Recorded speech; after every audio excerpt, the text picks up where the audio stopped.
Bonjour, c'est Valérie.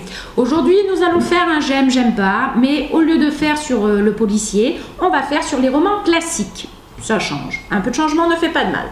Donc nous allons commencer par le j'aime pas. Je n'ai pas aimé Et toujours les forêts, écrit par Sandrine Colette en 2020, qui a reçu quand même le prix RTL et le prix France Bleu. Donc, le résumé de ce roman, c'est très simple. Nous avons Corentin, un petit garçon qui démarre très très mal dans la vie, puisqu'il est rejeté par tous et par toutes, et notamment par sa maman. Super!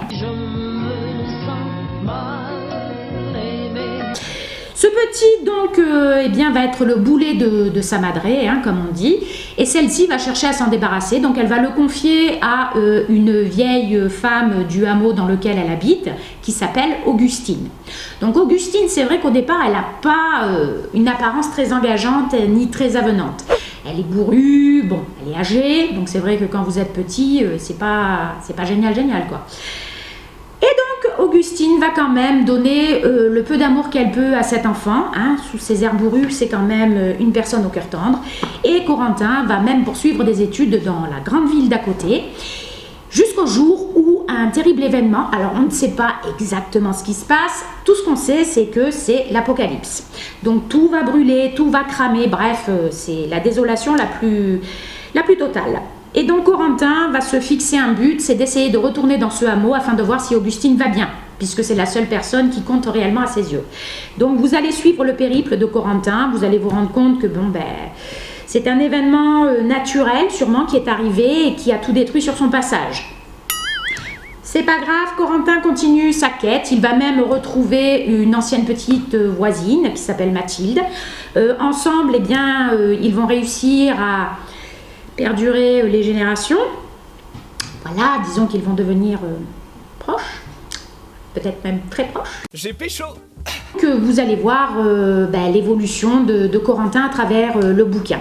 Pourquoi je n'ai pas aimé Et toujours les forêts? Tout simplement parce que c'est un roman très pessimiste, très négatif. Donc, je l'ai certainement lu à une période de ma vie qu'il ne fallait pas puisque c'était le premier confinement et que franchement j'avais déjà le moral dans les chaussettes. Mais à la fin de ce bouquin, je peux vous assurer que je n'avais qu'une envie, c'était de me jeter par la fenêtre. Malheureusement, j'étais au rez-de-chaussée. Donc ça m'a dissuadée. Donc voilà, donc Et toujours les forêts n'est pas un roman que je conseillerais, surtout si vous êtes dépressif. Voilà. Ce n'est pas le cas du deuxième roman dont je vais vous parler qui s'intitule Changer l'eau des fleurs et qui a été écrit par Valérie Perrin en 1998. Celui-ci a obtenu le prix Maison de la Presse. Alors, Changer l'eau des fleurs, c'est vrai que le titre n'est pas réellement engageant ni attractif. Vous vous dites, bon, ça va parler d'un fleuriste? Presque. Ça va parler d'une gardienne de cimetière qui s'appelle Violette Toussaint. Toussaint, cimetière, c'était prédestiné. Donc Violette va nous raconter à travers ce livre sa vie, son quotidien, voilà. Valérie Perrin présente des personnages quand même qui sont intéressants, bien travaillés. On se rend compte qu'une gardienne de cimetière est quelqu'un qui peut être d'une oreille attentive, qui peut être accueillante, va offrir le café, va écouter les petits bobos des uns et des autres. Comme quoi, vous voyez, des fois le cimetière, lieu de mort, peut être un lieu de vie et d'échange. Je dis pas ça pour que vous fréquentiez les cimetières. Hein. Pourquoi j'ai aimé ce livre? Tout simplement parce que lui, par contre, dégage un réel optimisme. Alors certes, pour ceux qui vont le lire ou qui l'ont lu, ils vont me dire « Valérie, il y a des fois, ta définition d'optimisme laisse à désirer. Il faut aller au bout du livre. » Il est certain que Violette va traverser des épreuves dans sa vie, tout comme chacun d'entre nous, hein, enfin les siennes sont quand même balèzes. Et elle garde quand même un certain moral, elle continue à vivre. Moi au départ j'ai perçu Violette comme un personnage tout à fait effacé, tout à fait commun, banal. Et en réalité au fil des pages on se rend compte que c'est une personne franchement extraordinaire, avec un potentiel humain indéniable. Voilà. Donc, je vous conseille Changer l'eau des fleurs parce que c'est un roman positif, bien qu'avec des passages compliqués.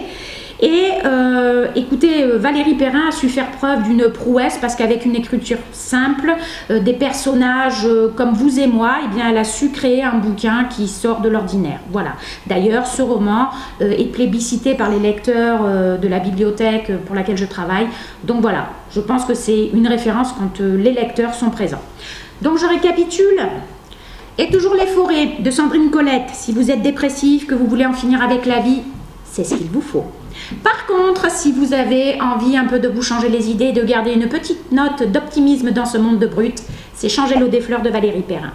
Voilà, écoutez, j'ai fini avec ma petite chronique. J'espère que ça vous a plu, que ça vous a intéressé. Au plaisir d'échanger avec vous prochainement. Bye!